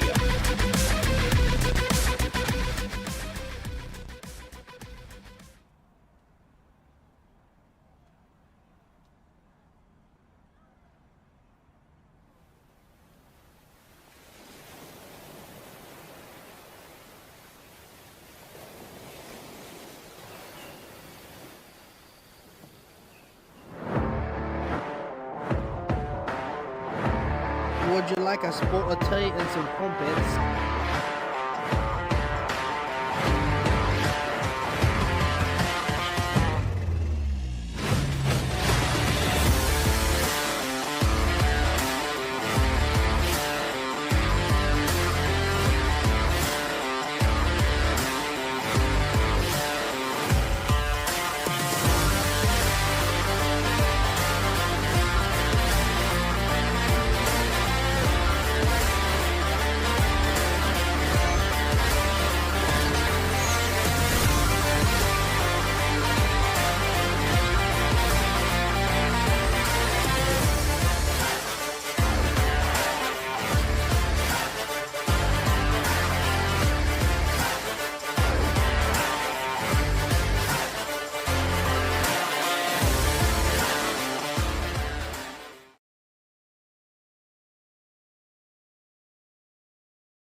Championship night in the books for season number 3 of the Leadfoot Racing League, presented by Eastern Technical Design all season long. And of course, when the checker flag falls on the Staff Sergeant David Bullard Memorial 200, presented by Wild Ops, it is the champion and the winner. 4th win of the season and the big one going to Aiden East. We'll talk to him very soon. Right now, let's go to 3rd place in the race. And that, of course, is the man of Travis Lapanis. Been a while, Travis. Great to have you back. Our friend of the North. And you finished 3rd, sir. Good drive of the 16. Thanks, Wesley. I mean, it's I've been really busy with the real race car, so I actually didn't blow anything up this last couple weekends, so I could actually make it on a Sunday. So that was a lot of fun. I mean, people don't realize, and I've announced races up in Canada before at Cayuga and in other places. You've only got a certain amount of time to be able to race because it gets too damn cold up there too fast. Yeah, the window's pretty small. It's like late May, and then once you get to late September, it's hit or miss. Yeah. Well, let's talk about let's recap tonight's race, man. How do you feel you did, and obviously a good race indeed for you to finish the year strong. And are you coming back for season 4? I'll be back at season 4 part-time, probably. I mean, I'm looking at the schedule right now. My last race is just after Milwaukee Mile, so the last half I'll probably be consistent. I'm Myrtle Beach. I love Myrtle Beach. I knew I had to save the right front tire. Just didn't save enough for those studs, Aiden and Steven. Ryan here. It seemed like we caught you a little bit at the end of the broadcast. It seemed like you had a bit of speed, a little bit at the end of the race. Did you? I know you said you didn't have anything for the leaders, but did you feel like your car was, picking up a little bit of speed at the end of the race? I was the fastest car right at the end of the race. Just too little, too late, right? I started anytime I would start gaining on them, I'd start pushing just a little too hard, and that right front would just start chattering. So, what do? I could gain a little, lose a little bit, and it just wasn't enough. Hey, Travis, this is producer Tracy here. Just wanted to let you know, even though you didn't win the race, you have moved up a notch. You have now surpassed Steve Wallace as my favorite Canadian. So, all is not lost tonight, man. The podium finish, and you're at the top of my list as my favorite Canadian of all time. So, what do you have to say about it? Look at me go. I mean, that's better than winning the race tonight. Thanks, man. Okay, thanks, Travis. I really appreciate it, man. You got anybody you'd like to thank tonight? I see your car's painted up there, so there's quite a few. Yeah, sponsors. JT Designs. If anyone wants a sick wrap, reach out to me or Mike Steele. He does a good wrap. Old Town Pizza, JT Motorsports. Landon Brown is actually one of our Xfinity guys in tomorrow night. So all the LFR sponsors. What is it? Wild Ops, Golden Racing, CRN Sports. I can't read that one. Tar River Environmental. 213 Simware, Blue Line Softwash, JBR. I think Doobie's there somewhere. Move on with it. I've only had 2 or 3 races, so get to guys that are more important. Ciao. Thank you, my friend, and we'll see you in a couple of weeks. Our friend from Canada, ladies and gentlemen, that is the Toyota number 16 of Travis Lapenas. Let's go down to the third place man in the point standings when the race ends here tonight, and that is the driver of Landon Farmer. Finishes the race in 8th, but he'll finish 3rd in the points. Landon, your take of the season, end of the road, and obviously, your final thoughts of tonight and what you do different for season 4. It was definitely rough. I made a bad strategy decision, but I don't know. For next season, I'm just trying to do the same thing, maybe be a little faster and be back up here. This is Ryan here. It seemed like you were, just a bit off the pace today. Was that just your tires burning up or damage? Yeah, I had damage a little bit. That's why I ended up about 4 laps down. So then my tires were just older than everybody else's, and there just wasn't much I could do. Well, but I tell you what, it does seems like that you sound a little disappointed, man. What's your take of just the season overall, and racing with these guys like Nice and Luttrell for the championship, and at least finishing 3rd on the podium? I mean, yeah, this season was pretty fun. I did pretty well. I got better throughout the season. I definitely didn't start off very good, but yeah, the season went pretty good. Well, Bud, before we let you go, please thank your sponsors. We'll see you in season 4. Yeah, I just want to thank 918 Custom Designs and Apex Motorsports, my daughter, my girlfriend Lily, and my family. There you go. There's the thoughts of Landon Farmer, ladies and gentlemen. He will finish in the number 3 spot in the point standings when the race ends tonight here for, of course, the Leadfoot Racing League. And again, the man Landon Farmer was 3rd coming into the race. Had a pretty good, easy spot for it. And I think he'll end up there in 3rd in the points when it's all said and done. So he did finish at least, I think, a couple of spots better, even though Jason Woodham did finish 5th, so I think he is still 4th. But there's Landon Farmer. We'll grab the runner-up of the race and the runner-up in the championship now, and that is the man that got his first career win in LFRL last week at the Boston Brawl at Sobo, and Stephen Luttrell will finish in his Ford 2nd. Stephen, you did all you could, man. Consistency at its finest. Just simply ran out of time. Nothing wrong with silver in the championship, and most of all, this into 200 laps. What would you have done differently? But what's your take of the overall season for you in the 36 car? Done different? I have no idea. If I could have had some tires there at the end, I was able to get around Aiden, and then he wore out my back bumper enough that I had to push it, and he wore my tires out. Was able to get back by me, but it was all in all, it was a really fun race. It was awesome racing door to door and not worrying about anybody being dirty and wrecking you or nothing. So it was a lot of fun. Ryan here, Luttrell. How do you finish 2nd in the season in the points, which is not a bad result. But how do you prep yourself for, the next season? And do you think that you can, win the championship next season? I'm not sure. I'd like to say I could. But they've already put the schedule out, so I'm gonna have to put some laps on the first few tracks and start getting practice in and making sure we're all dialed in for next season and see what we can do, and hopefully we can get some more wins, and yeah, we'll be fighting for a championship for sure. Well, Stephen, buddy, I want to ask you this. Obviously, if Tracy's got anything, please chime in as well. But what's your thoughts of Aiden Neese and battling him the way you did for the championship? Oh, Aiden's fun guy to race. He's awesome to race.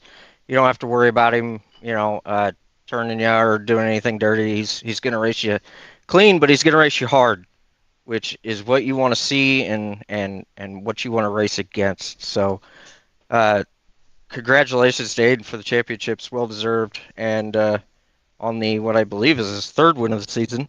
So I've got a lot of catching up to do, but congrats to everybody.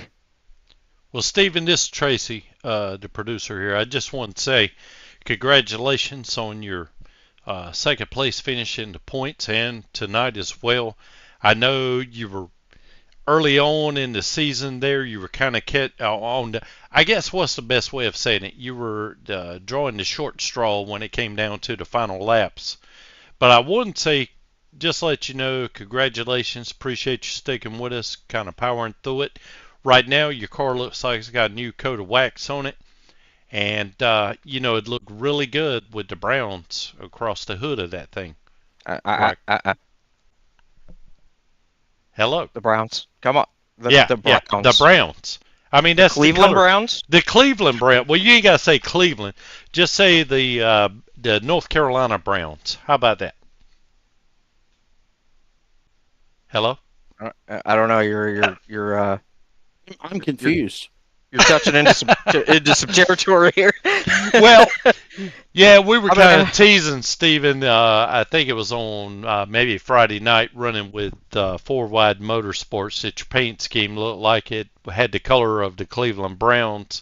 And Chris Golden, oh man, I can't remember the exact quote, but when you finished on the podium, he made the comment, at least, something, paraphrasing here, but at least one of the Browns made it to the podium. And that was last week at Sobo in this series, Tracy. Oh, was it? Okay. Yeah, okay. I'm sorry, guys. He drove the white car with the brown and the orange and the dark crap brown color. And Oh, no, that's not crap brown, Wesley. That is spectacularly beautiful North Carolina brown colors, man. So all we need is just a little bit of logo work. And we clarify that Stephen Luttrell is a Cleveland Browns fan either. So, yeah. Yeah. Well, I think he could be by proxy there, right? Oh, no.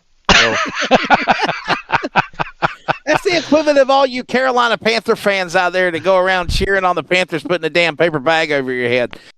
Steven, before I let you go, brother, thank your sponsors, man, and we'll see you next year. Good luck trying to run a championship for season 4. You coming back? I am coming back. I appreciate it. I just I got to thank my parents, my wife, my 2 daughters, my grandson Mason, all the friends and family that cheer me on. I would name some sponsors, but I don't have any on the car. But if anybody wants to, I'll name them. And the Kansas City Chiefs, that too. Yeah, that's his team. Gosh. The Chiefs. Oh Lord, they're having a bad year this year, but honestly, they haven't played their starters. So yeah, there you go. Yeah, and anyhow, there you go. Go Chiefs. Welcome to the Red Kingdom. So maybe you need a red card next year. Hey, maybe. We'll see. Anyhow, Steven, second of the points. Winner at Sobo and second here tonight at Myrtle Beach. And the man of the hour is the champion, ladies and gentlemen. When it is all said and done, the driver of the number 45 entry will end the season at the top. He won the battle. He won the war, the finale. It's his 4th win of the season, counting Hickory and sweeping Oswego as well in the Twins. He wins here at Myrtle Beach, and he's the champion. Aiden, congratulations, sir. I know that this has got to be a special accomplishment for all of the endeavors you've done in iRacing, all the things that you've done in virtual competition. What does it mean to be the LFRL Season 3 champion? Just sweet. I mean, I've raced other leagues before, and I've top 4 in points. When I say top 4, I mean 4th and 5th in points in races, and not really good to win. And to kind of come here and originally keep up with Brooks when I normally couldn't do that in the 5 races he attended was really cool to do. And all these guys race awesome and pretty clean. So, also trying to race against them is just freaking sick. Yeah, Aiden, congrats on being the champion of this season. What was your, favorite moment of the season besides, winning the championship? It would probably be winning Hickory, because that was my first ever win in any league as a whole. And Hickory is my hometown track, basically. I'm maybe 45 minutes away from it, so it's the one racetrack where if I ever got my own race car, I would want to race there. So it's just really cool to win there. Well, Aiden, this is producer Tracy here. Just want to say congratulations, man. You run a good race all year long, or run a good season all year long. I do have just one final question for you, and it's insignificant in the overall scheme of things here. But I noticed even when you finished up this race, you still had damage on your right front. Where did you go the entire race without using a fast repair? And did you know that you may have some right front damage? I didn't use a fast repair, and I knew I had damage, but it was insignificant. I was the exact same, felt the exact same from drive from when I had no damage. So no reason to take it, no reason, in case something happens. I knew Luttrell wouldn't do anything, but in case someone, let's say we didn't go through some of the field to lap some of them, and someone tries to bulldoze us or whatever, I knew I just need to have it in the back pocket, and especially since the car didn't even feel any bad, I almost actually repaired it just by taking 4 tires until I hit the wall again. So I got you. Well, hey, with that fender crinkled in a little bit, might have got some cool air to that right front, and might have inadvertently worked to your advantage there. But anyway, maybe. Just want to say a great run between you and Steven. Y'all put on a great battle there at the end, and again, we'd like to congratulate you on your ports win. And Aiden, I wanted to ask you something else as well. When we started this season, we saw the sheer domination of Justin Brooks, but you still always spoke very highly of him, and you still was consistently in his crosshairs. Even though he won, you were still right there hanging with him. When Justin bowed out because he didn't want to become a full-time member, he didn't pay his membership. Did it change did it get the wheels turning that, man, I can win this championship now? Or was it just still going after one race at a time because it opened the door wide open, obviously, when Brooks left? No, the moment he went away, and the moment he said he wasn't going to do it, he told me before even the fact that he got officially told he wasn't going to run the full season anyway. I knew it was an opportunity, so I just, every race, just took like, all right, this is not necessarily one race at a time. I looked at the entire schedule, knowing kind of where we're at, what racetracks were my best, and some I know are just not the greatest at, and I just dug down and just got up on the wheel, and Hickory won that race. I think that was the race that basically I knew I can win races, I can win this championship. So it's just really, it was meh, and then Hickory came in, and I was like, okay, I can do it. Well, buddy, congratulations. Before we let you go, sir, please thank your sponsors. And obviously, I know you're coming back on Labor Day weekend for Season 4. You got a title to defend. Yes, sir. Yeah, big thanks to Scratch Kitchen. I've been talking to the owner and about me doing this, and he's been, really encouraging of it and thinks it's really pretty cool. And I'll have this race on, or one of the races on while I'm working, just prepping up food and everything. And he'll sometimes look over and he'll love the look of the car and everything. So can't thank them enough. And Parker Grading, Caterpillar. I'm very interested in that wild core veteran thing. And so I made sure I put that on my car. You can see 2 of them on the front bump, on the hood, and some on the spoiler and the side skirts. Well, ladies and gentlemen, he will be the Season 3 champion. He makes, by the way, the 3rd different champion in 3 seasons with the LFRL. That is the driver of the number 5. 4 wins now, counting the winner tonight at the, of course, Staff Sergeant David Bullard Memorial 200 here tonight. That is the driver presented by Wild Ops, Mr. Aiden Neese. Well, gentlemen, we have to quickly say our goodbyes because we've got to quickly come right back on the air. Join us in less than 3 minutes at the top of the hour for coverage right back here at Myrtle Beach Speedway in the Palmetto State 125, round number 5 of the Ross Dalton Racing Late Model Stock Car E-Tour Series. All of us will be here. Ryan, your final take, sir, of the season, of the race, and it's been a pleasure being able to work with you. And before I do ask your final thoughts, man, what's your take of, obviously, Aiden Neese and being a champion in closing, sir? Yeah, I wasn't here for the first half of the season, but I watched back those some of those races, and he was following Justin Brooks, and he learned from him, and he definitely dominated sort of here in the second half of the season, and he's definitely a well-deserved champion. And I'm glad to, be commentating on some of his races here in iRacing, and, I've had a blast for my first season of the Leadfoot Racing League. Tracy Brown, it would not be fitting without you giving some dialogue to not only a great producer, but also a commentator on Color Analyst whenever you were needed to, man. Your final synopsis of the season. Got new things coming, obviously Leadfoot TV, but getting ready for a fun season for Season 4 coming up Labor Day weekend. But your thoughts on Season 3 in closing, buddy? Absolutely. Well, I would like to thank Four Wide Motorsports. Of course, we're going to have Leadfoot TV coming on, and think Fishtails, a place from North Carolina where Chris Norris is a graduate of there, and W Sports, 213 Simware, Blue Line Soft Wash. Appreciate it, Larry Jr. Tar River Environmental, Matthew Pridgeon. Appreciate that. CRN, Wesley Outland, Tricked Out Decals, Four Wide Motorsports, and there's probably so many others, but above all, I would just like to thank or congratulate Travis Filipinas on his promotion to the #1 favorite Canadian of Tracy Brown.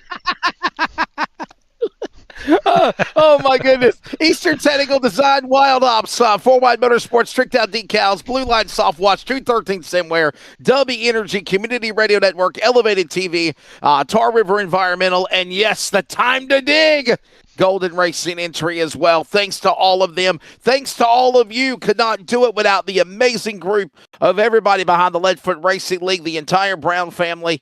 Obviously, Landon Brown reached out to me, as I said, right around holidays last year. We put this thing together, and we're already putting a bow on season number 3. Before I get off the air as lead anchor of the Leadfoot Racing League, we'll be back for season number 4. Leadfoot TV, CRN will be back. Ross Dalton Racing, Four Wide Motorsports. There's all sorts of things to come. I would like to say a big thank you to Cody Deemers for what he did with Elevated TV. The Rooster took it to where it is. Now it is going into a bigger platform, continuing on what he started, and we wouldn't have done it without him. Good luck in all of your future endeavors, and you'll never know if you'll hear him from a time to time or producing as well. He's just stepping away right now for personal reasons. I want to send a big thank you to the other announcers that worked with us this season. It would not be right for us to only take the credit. Scott Shive. Enjoyed working with him, my friend out of Mississippi. I want to say thank you to Jacob Reeves, the Redneck announcer. He joined us announcing from time to time. Cody Deemers did it. So did, of course, Mr. Tracy Brown, and my friend most recently from working in real racing at Wake County Speedway in producing, and now working with iRacing with us, Ryan Tomford. It takes an amazing group of people. It takes a village. Congratulations to all of the drivers in the LFRL, and most of all, our fan base. Looking forward to season 4 to come. For everybody here tonight at Myrtle Beach Speedway on iRacing, congratulations to Aiden Neese, the winner, the champion of tonight's event. He wins the championship for Season 3, and tonight's Staff Sergeant David Bullard 200 Memorial Championship presented by Wild Ops here at the virtual Grand Strand. Labor Day, Season 4, around the corner. For Tracy Brown, Ryan Tomford, I'm Wesley Outland. Until then, take care.